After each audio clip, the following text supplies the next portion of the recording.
A headache is one of the most common medical complaints. We've all had one, but sometimes they can get complicated. Dr. Nidhi Kumar is on call for us with ways to ease the pain. Thank you so much for talking with us. This is so important to so many people. What happens to us when we get a headache? Are there different types? Yeah, so 90% of us get headaches. It's so common that we almost see it as part of normal life. But a headache is really like a canary in the coal mine. It is the first indication that there's some sort of imbalance in the body, and our brain is very sensitive to these disruptions in hydration, hormones, general homeostasis. So what happens is we activate nerve cells, they send pain signals to our brain, and hence a headache.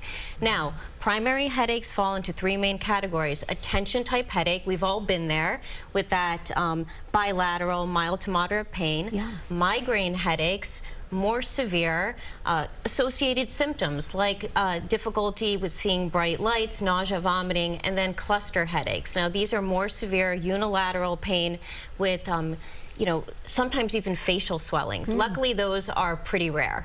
So what about timing and maybe headache triggers? Right. So, when patients look to see what their triggers are, they often think back a few hours before the headache started.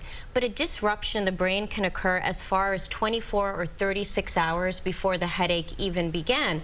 And that's because there's a lag between changes in brain chemistry and symptoms. So it's important to keep this timeline in mind when you're looking for triggers. And triggers can be anything from dehydration to stress to food sensitivities. Actually, one of the most common triggers that people don't realize is the very medications they use to treat headaches. And this can occur in people that take these meds 2 to 3 times a week, because when they go off their medications, they have withdrawal in the form of a headache. Look at that. Well, when should people worry about a headache or seek additional medical attention? Right. So a headache with certain associated symptoms, you need to really pay attention to what's happening with your headache. A thunderclap headache is exactly what it sounds like. It's a bolt of pain. It comes on in seconds and stays there. This can indicate a bleed in the brain. Headaches with certain eye changes, like a droopy eyelid or constricted pupils, can indicate a tear in your cervical artery. Weakness, numbness, think of a stroke. Fever, altered mental status, neck stiffness, we worry about infections like meningitis. And then finally, intractable nausea and vomiting. Think of something that's increasing the pressure in your brain, like a bleed. Now, all of these things are very rare, but they happen. And if we know what the symptoms are, then we can seek medical attention.